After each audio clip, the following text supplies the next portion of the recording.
kita lebih sedikit untuk melakukan intervensi pada data. Untuk data-data yang biasanya kita ambil, itu ada yang ada di layar ini. Yang pertama ada climate, itu ada angin, matahari, kelembapan, lalu topografi seperti kontur dan drainase, kemudian ada jenis tanah, utilitas. Utilitas itu kayak pipa, terus kabel-kabel gitu. Terus habis itu immediate surrounding, general service, site history, land use, ownership and control, economic value, people and demographic, zoning codes, subdivision, site plan review and another local requirement, environmental regulation, dan peraturan lainnya. Jadi kalau di arsitektur itu yang dibahas itu nggak cuma yang fisik saja, tapi juga yang berhubungan dengan manusia, gitu. Ya, macet-macet kah? Enggak macet. Oh enggak. Oke. Lalu dari site ini, seperti yang sudah dibagi tadi, itu ada 4 secara garis besar, yaitu ada natural, artificial, historical, atau cultural, regulation.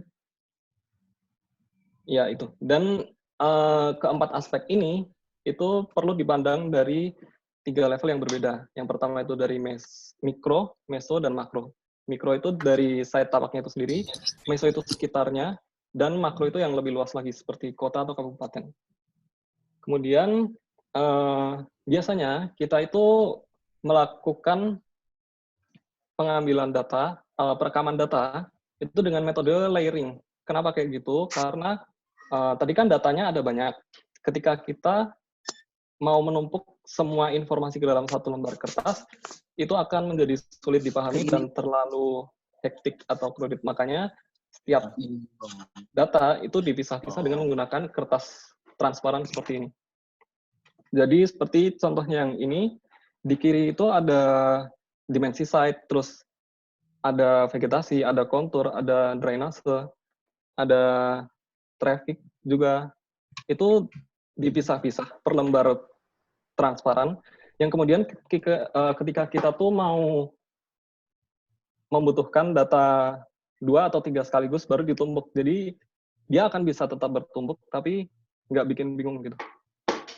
Lanjut, ini adalah pengambilan data, visualisasi data ketika dia dengan volumetric atau 3D. Selanjutnya adalah proses analisis. Jadi di analisis ini kita lebih mengidentifikasi masalahnya apa yang ada di tapak itu, sama menggagas solusi apa aja yang mungkin bisa diselesaikan pada masalah itu.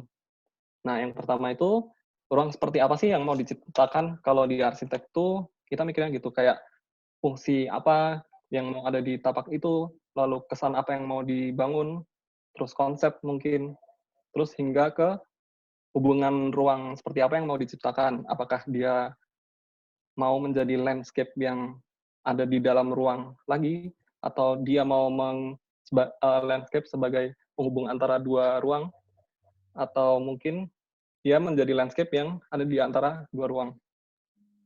Kemudian, tata landscape ini juga biasanya kita menggunakan pola-pola berikut ini. Di antaranya ada centralized, linear, radial, cluster, dan grid. Itu tergantung tadi kesan apa atau konsep apa yang mungkin ingin dibangun. Kemudian, setelah mengetahui ruang apa yang sekiranya mau kita usulkan di sana, itu kita mulai menganalisis data inventaris yang tadi sudah kita dapatkan di awal. Nah, cara kerjanya itu kita menggunakan 3 layer. Yang pertama, layer pertama yang paling bawah itu adalah peta dasar yang dia tuh masih kosong. Kemudian di atasnya itu data yang tadi sudah diambil, lalu yang layer 3 dan 4 seterusnya ini adalah analisis. Nah, contohnya adalah seperti ini. Jadi, bisa teman-teman lihat base map-nya yang layer pertama itu tadi sama semuanya, yang ada jalan, terus bentuk tanahnya.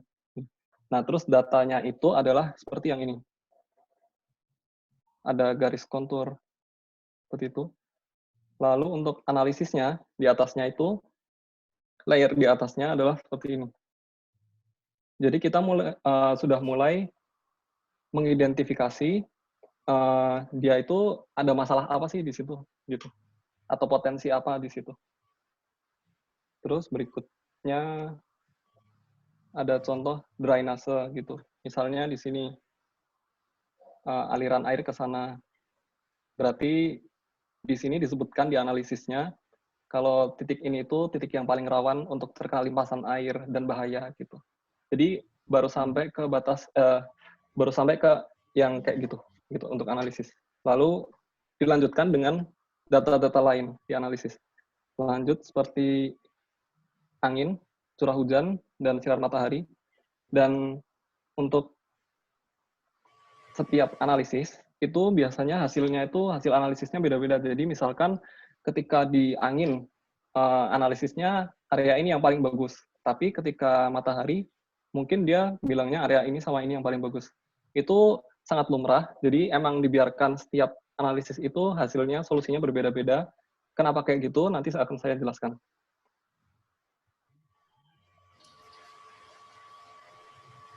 Selanjutnya ada juga aspek lain seperti view dan pergerakan baik manusia maupun kendaraan. Kemudian juga ada analisis dari suara dan utilitas seperti pipa dan kabel. Nah, setiap aspek yang kita analisis itu akan saling berkaitan.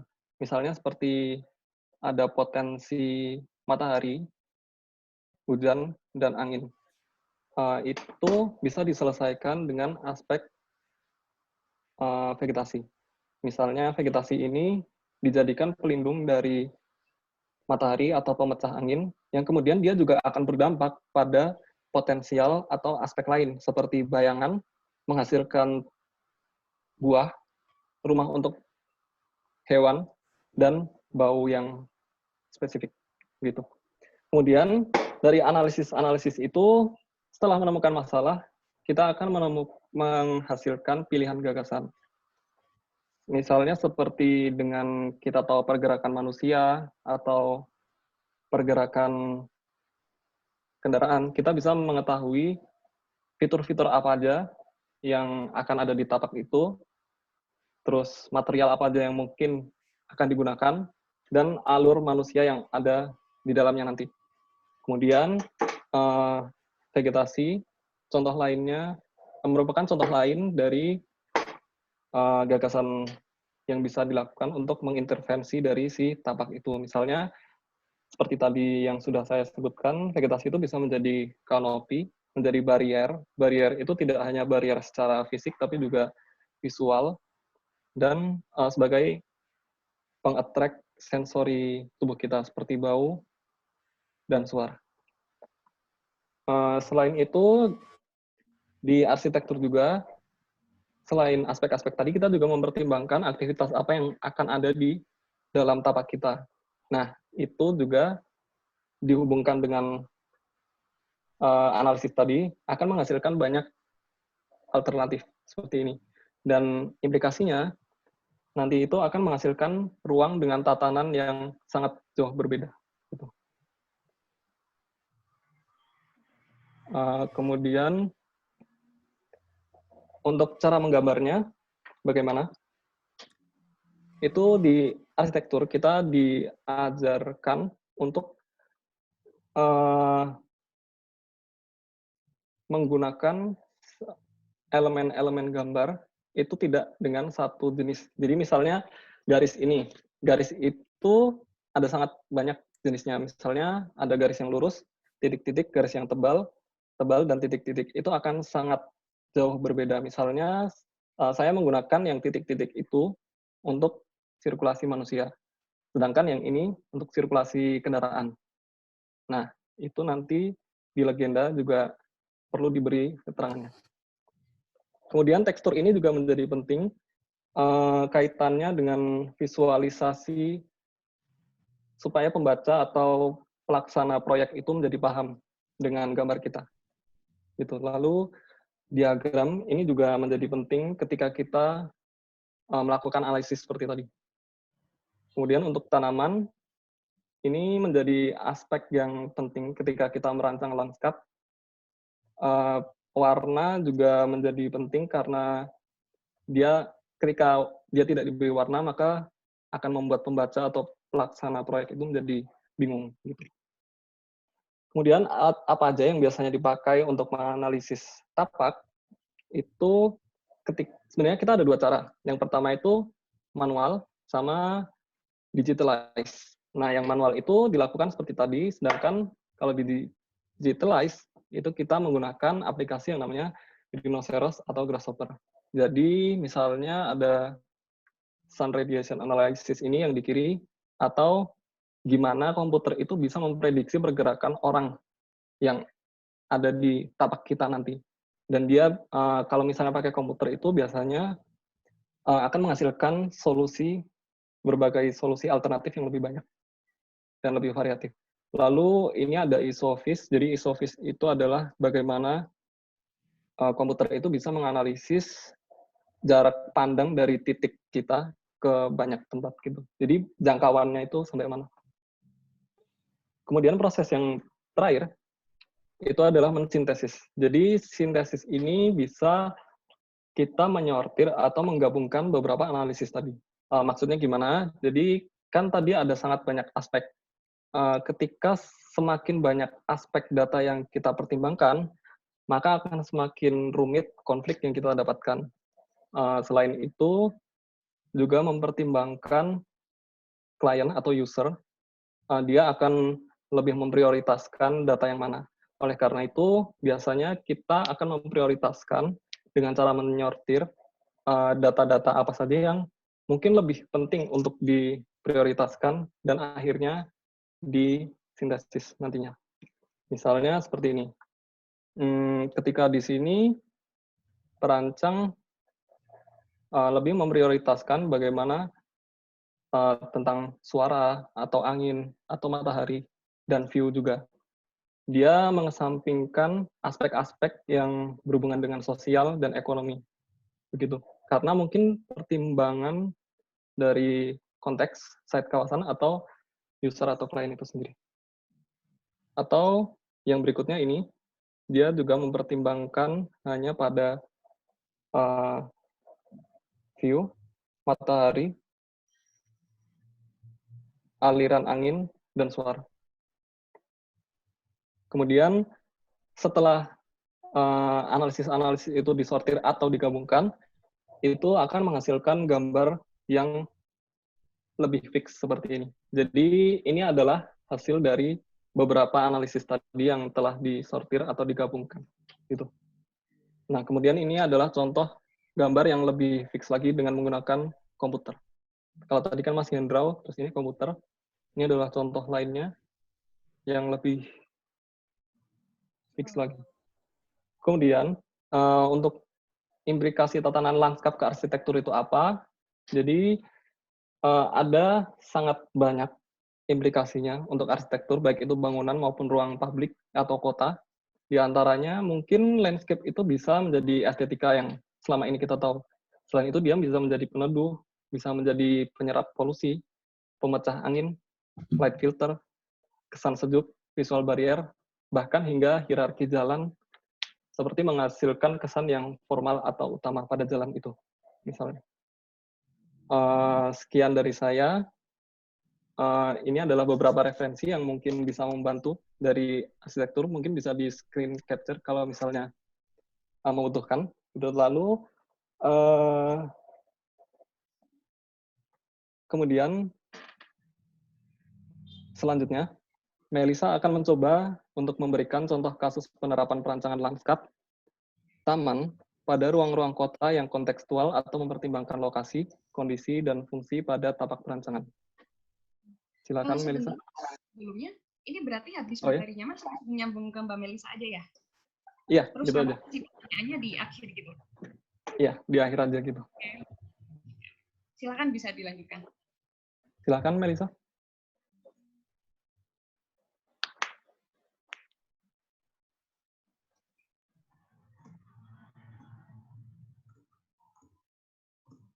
Kelihatan nggak? Kelihatan.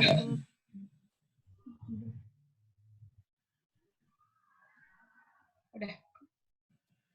Oke. Halo, saya Melisa. Hari ini akan sharing tentang urban biodiversitas. Jadi tentang perancangan kota yang membahas tentang keanekaragaman hayati. Dalam proses kreatif arsitektur ya, proses kreatif arsitektur itu pada akhirnya kan akan menciptakan desain. Nah, desain itu adalah suatu yang kita rancang tapi menyelesaikan masalah. Bedanya dengan karya seni itu berdasarkan keinginan yang buat ya. Kalau yang desain yang kalian akan rancang itu lebih ke menganalisa masalahnya apa sih. Nah, apakah pada akhirnya desain ini nanti akan menyelesaikan masalah yang sudah kalian analisa. Nah, di sini ini pola-pola yang sudah dikumpulkan, design applications. Pada proses perancangan ini ditemukan 70 desain pattern untuk urban biodiversity plus di satu kawasan. Jadi di kawasan ini itu dipetakan menjadi beberapa bagian nantinya. Background. Jadi area ini terletak di Kutai Kartanegara, di ibu kota baru Indonesia. Di kebetulan kemarin Stupa 7 itu membahas atau merancang tentang master plan ibu kota baru di Kalimantan Timur. Nah, yang dianalisa di awal yaitu pertama batas kawasan. Sebenarnya kawasannya itu ada di mana sih? Kawasan yang dipilih di sini konteksnya berada di antara urban dan suburban. Terus melakukan proses desain dengan smart code kawasan. Jadi kita melakukan coding di kawasan-kawasan. Terus ada area akses. Nah, area akses ini penting untuk menganalisa sebenarnya moda transportasi yang bakal jalan itu yang kayak gimana, terus orang yang bakal ke sana itu seberapa banyak gitu. Jadi akses itu lumayan penting ya. Terus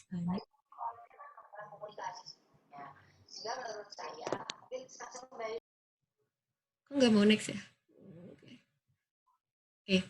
Ini terus blue area. Jadi yang dianalisa adalah apakah pada akhirnya area itu dilewati oleh blue area atau area sungai. Kira-kira pada sungai nanti tamannya beda nggak sih sama taman yang kita taruh di tengah lapangan atau di area komersial contohnya. Terus ada urban pocket. Urban pocket ini merupakan area hijau kecil yang berada di antara yang berada di ruang publik yang digunakan oleh orang banyak. Terus ada zona fungsi, dibagi jadi komersial, edukasi, dan residence. Terus smart code urban biodiversity. Jadi kan kalau misalnya sebelumnya ada pemetaan masalah, nah penyelesaian masalahnya itu juga dipetain tuh. Contoh, misalnya ada area konservasi biodiversity. Ada area yang keanekaragaman hayatinya itu dikonservasi. Ada area untuk melengkapi biodiversity, ada area untuk menambah biodiversity, ada area untuk melengkapi biodiversity. Dan terakhir ada area untuk mempertahankan biodiversity. Biasanya area yang untuk mempertahankan biodiversity ini adalah area perkotaan, di mana udah rame, jangan sampai kalau udah rame, mau digusur juga gitu area hijaunya. Jadi area ini perlu dipertahankan dengan pola-pola tertentu. Next, ini blok master plan. Jadi dari tampak atasnya kayak gimana. Terus ini akses. Jadi kayak akses itu sangat penting misalnya kalau misalnya mendesain landscape, apakah pada akhirnya taman itu akan dilewati oleh sepeda? Apakah pada akhirnya taman itu adalah tempat duduknya aja atau bufferingnya orang jalan kaki gitu? Seberapa banyak sih orang yang bakal di sana terus dilewati transportasi atau enggak? Gitu. Terus next. Ini Green Pocket Code. Jadi kan setelah aku lihat pekerjaan yang udah dikirim Farah ya, sebenarnya menarik ya yang udah kalian kerjain. Cuman perlu bisa ditingkatin lagi sih. Contohnya kayak Green Pocket Code, di mana per area itu punya feature yang beda-beda. Mungkin di area pendidikan itu lebih ke pendidikan, fungsi tamannya ke area komersial. Gimana orang yang lagi belanja bisa duduk, bisa berhenti bentar gitu ya. Jadi Green Pocket ini memberi feature di taman agar orang yang di taman itu tuh memiliki pengalaman yang berbeda. Contoh biophilic bench, di mana elemen biru sama area hijau itu disambungin. Terus mereka bisa duduk di sana. Kedua ada casual park. area di mana masyarakat bisa leyeh-leyeh, tidur, bisa santai di sana. Ada sport park yang area olahraganya dijadiin area hijau. Terus playground, fokus ke area ke anak 1 sampai 5 sampai 15 tahun gitu ya, biar mereka bisa main di sana. Sama overpass and buffering point, di mana nggak menutup di mana taman yang di bawah itu di atasannya tuh ada area buat jalan gitu, area yang sangat ramai, bukan cuma landscape yang ditaruh aja, sama ada casual seat. Terus masih banyak urban furniture open design. Mungkin kalian bisa mendesain tapak yang masyarakat atau penggunanya bisa mendesain tapaknya lagi loh. Udah dibuka, udah dibuat, terus yang di sana bisa mendesain kembali. Terus ada green labyrinth, di mana pot-pot yang kalian desain itu bisa menjadi tapak lagi gitu, bisa membuat bentuk lagi sebagai landmark dari taman ini tuh cuman taman ini yang punya desain yang kayak gini. Terus plant pot, ngelindungin area green yang mau dipertahankan. Terus small greenhouse, seed storage. Terus ada area stage and festival. Terus ada green infrastructure.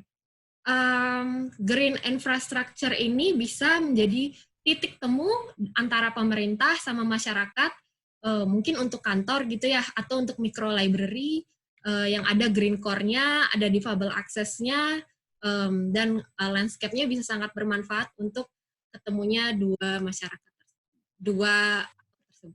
Okay. Ini pembagian masa. Jadi kayak, setelah ada feature-feature sama pola-pola, sebenarnya mau dimasukin ke area yang kayak gimana sih gitu ya. Ini high biodiversity, di mana area high biodiversity ini merupakan area yang keanekaragamannya itu sangat banyak gitu. Next, dipetakan jadi ada forest recuperations, ada ecological restorations, science educations, recreational sightseeing, forest overpass. Jadi hutan sendiri itu sebenarnya bisa dipetakan landscape-nya. Terus berdasarkan fungsinya itu menciptakan satu pola lagi, itu pola tumbuhannya yang bakal ada di sana yang kayak gimana sih? Contoh, di area ecological atau education itu bakal ada species diversity pattern, di mana tumbuhan yang akan ada di sana tuh macam-macam tuh jenisnya. Kalau misalnya di recreational ya sama sightseeing, itu notabene tumbuhan yang dia punya nilai estetik yang lebih ya, atau tanaman hias gitu. Kalau misalnya area yang ecological, secara ekologi itu perlu dikembangkan, atau ekosistemnya rusak, itu bisa pakai yang standing forest vitality pattern gitu. Dan ada prosesnya juga, penanaman tahun pertama, tahun ke-5, tahun ke-20, itu prosesnya kayak gimana. Sebenarnya ini bukan final design, tapi ini adalah pola, jadi kalian bisa, you could apply your creativity, tapi dengan pola tersebut itu membantu, harus ada itu loh di desainnya. Misalnya ini high-low biodiversity pattern, ini berada di area suburban ya, di area pertanian, di mana area pertanian ini dihuni oleh masyarakat yang akan pindah ke ibu kota baru. Nah, tengah perumahan itu kenapa nggak kita buat green pocket atau landscape kecil di area perumahan gitu ya. Jadi area green pocket-nya itu bisa dijadiin casual meeting area, market and local retail, sama seed storage and water treatment, di mana di sana mereka bisa store seed atau benih, mereka bisa hidup dari pengolahan air dari landscape tersebut, dari perancangan landscape tersebut. Terus dari landscape tadi tuh bisa dibagi lagi pemetaan. Bisa dipetain toh area yang untuk nanam tumbuhan, sayuran, flower atau bunga, variable flower. Terus ada area yang untuk menanam tumbuhan obat. Masalahnya kan masyarakat itu not that privilege untuk mengerti sebenarnya semua tanaman itu punya segmen pasar yang ya rata notabene-nya menghasilkan dengan cukup banyak ya nilai ekonomi. Terus next itu random biodiversity. Random biodiversity itu merupakan area yang Ya, dibilang banyak enggak, dibilang dikit juga enggak, dan biodiversity-nya atau keanekaragaman hayatinya juga jarang-jarang gitu. Jadi ini kebetulan di kasus perancangan ini merupakan area edukasi. Nah, area edukasi ini dilewati oleh area biru. Meaning that sebenarnya udah ada area biru nih. Nah, pertanyaannya adalah bagaimana sih area biru ini tuh bisa terintegrasi dengan lanskap yang ada. Jadi area biru tuh bisa menghasilkan apa sih untuk masyarakat yang ada di sana gitu ya. Khususnya untuk area pembelajaran. Dibuat pola-pola baru lagi. Contohnya ada area untuk taruh benih ikan, ada untuk naruh benih tumbuhan, area aquaponik, agrikultur teras, sightseeing area, organic traditional market gitu ya.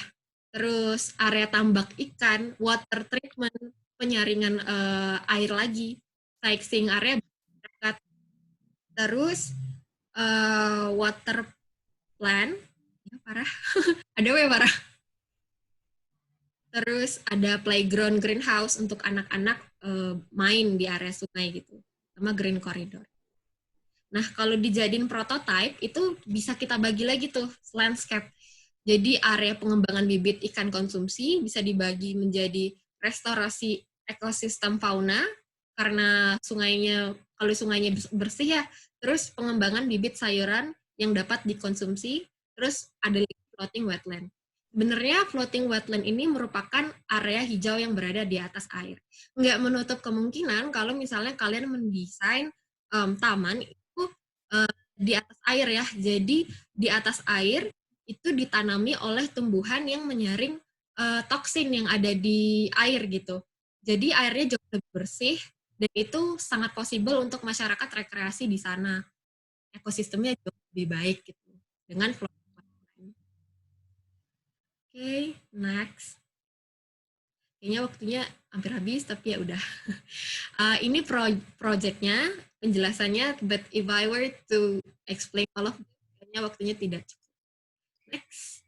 Ini public water treatment, prototype design. Jadi satu landscape itu dijadiin area penanaman, area buat bibit ikan, area untuk duduk, arisan, terus untuk area ronda gitu ya, di lantai 2 mereka bisa storage bibit. Kalau misalnya satu landscape ini ada di satu desa gitu, dirasa desanya bisa berkembang dengan sendirinya ya, soalnya sudah cukup mandiri untuk memenuhi kebutuhan dasar gitu.